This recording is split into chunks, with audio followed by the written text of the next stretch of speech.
Brady Quinn joining Fox Sports, game and studio analyst for the 2014 season, doing both college and pro games. And then I thought, gosh, Brady's not even 30. But I've said to athletes before, if you get an opportunity to do something that may not be there in a couple of years, then take it if you feel that way. But you have to come to that. You almost have to resign yourself to say, all right, I'm done with football. Brady Quinn joins us now. How long did it take for you to come up with that decision, Brady, that was it? You were done with playing pro football? Well, Dan, first off, let me start off. I'm 6'4", 231 pounds today. Just want to let you know about that. But, here's actually what's great about this opportunity is Fox is allowing the opportunity to still play football if given the opportunity. So they're actually being flexible with this schedule, with this opportunity. So it's not necessarily even saying I'm done playing football.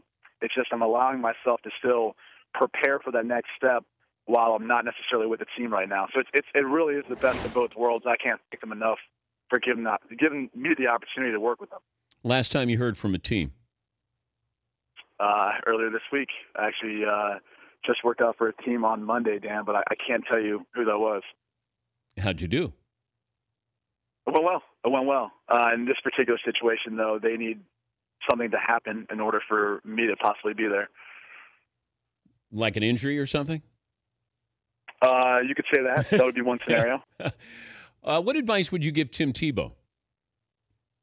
Look, I want him to be happy and for him to follow his dreams. So at this point, if he still feels like he can play, man, keep playing. I mean, you only got this one life to live, Dan, and it's like you might as well do what you love and continue to pursue that dream. And I think he'll know in his heart when that door's closed or when he feels like he doesn't have an opportunity anymore. But until then, I would never tell anyone to not continue to follow their dream. Why hasn't it translated to the pros when he was that dominating in college? What's different? Well, I think the biggest difference is the overall scheme that's based, for offenses in the NFL. It's much more complicated.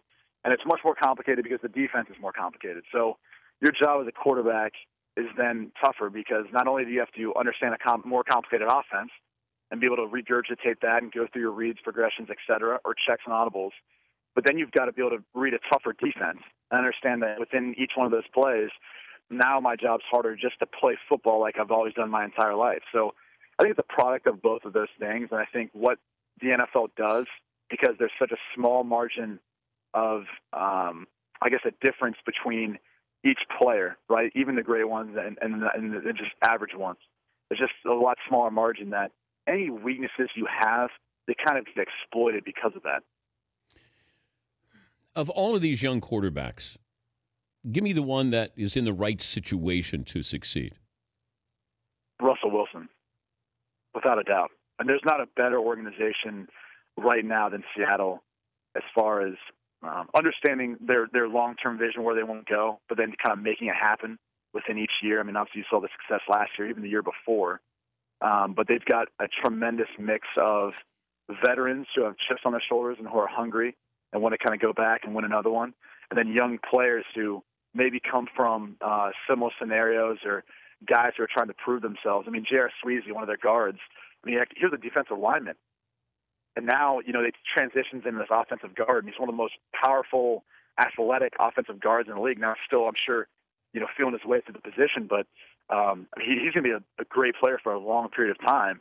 And he had, he wanted to try to prove other people wrong, prove that he could play in the NFL, and now he's doing it, even though he's doing it on the offensive side of the ball. What about these rookies, though?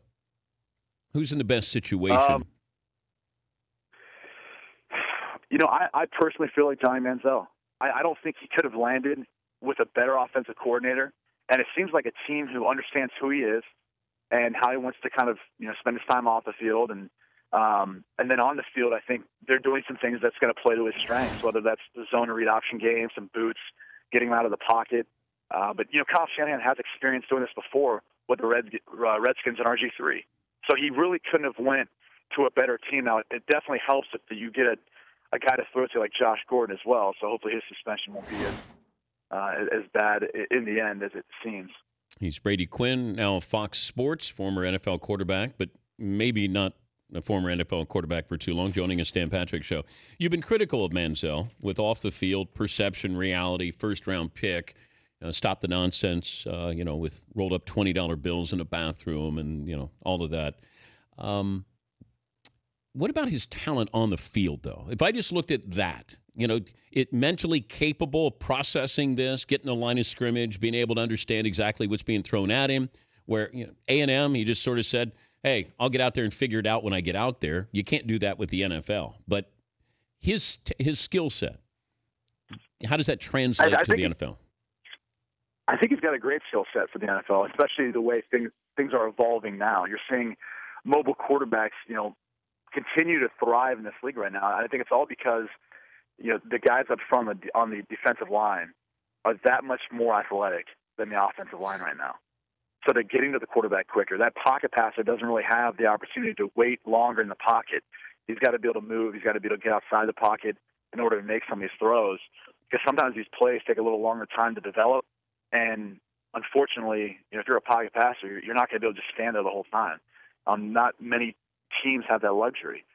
So these mobile quarterbacks are continuing to have success, and I think that's where Johnny Manziel's game is going to continue to show itself. You're going to see it in these preseason games, and you'll see it in the regular season if he has the opportunity to play. When it comes to Notre Dame, first of all, how old were you when you saw Rudy for the first time? Oh, man. It's a good question. And did you cry? 10 years old or something? 10 years old, I don't think I cried. Might have been younger than that. I don't know if I fully really understood, what was taking place. Yeah. But it was a very emotional movie as I got older. I think I've come closer to crying watching Rudy more recently than back when I was at like 8 or 10 years old. Did you feel like the nation hated you, Notre Dame, when you were there? Yeah, it was definitely either love or hate. There was no one really felt indifferent or was kind of just like, yeah, I don't really know. Like people loved you in a very passionate, almost psychotic way. Or there was like the exact opposite, where someone hated you so much that it felt extremely uncomfortable just being in the same room because they'd stare you down or throw stuff at you, wherever you'd go. Wait, throw stuff? Oh, yeah. Yeah, you get stuff thrown at you all the time when you play at Notre Dame. Like what? Anything. Hot dogs, a shoe. I had a shoe one time. A hat. It was actually a nice snapback. I kept that. You kept the hat? I kept the hat. Yeah, I wasn't giving that back. Okay, were you more nervous about the people who hated Notre Dame or the people who really loved Notre Dame? If you were in a room with those that hated and those that love, which room would make you more nervous? Honestly, probably the ones that I loved, only because you had this sense of like, man, I've got to be as close as I can be to a god to these people so that I don't let them down. It's such like there's such this desire for perfection because it's all about football in Notre Dame. So you kind of felt the pressure not to want to let people down. You wanted to be everything that you would hope to be for them. Did you have stalkers? Yeah, you had a couple stalkers at times. There's whether it's autograph seekers or just people who always were showing up the same place you were. You definitely had some stalkers here and there. Did you? It's heavy. It's heavy stuff when you get there. I think people dream of going to Notre Dame. If you really want to, go there, your dad tells you what Notre Dame means. But was there any part of you that said, you know what, I made the wrong choice? That maybe I should have gone someplace else. Because Notre Dame was a little bit more heavy lifting than I thought. There's 2 points during my time at Notre Dame where I think that question popped into my mind.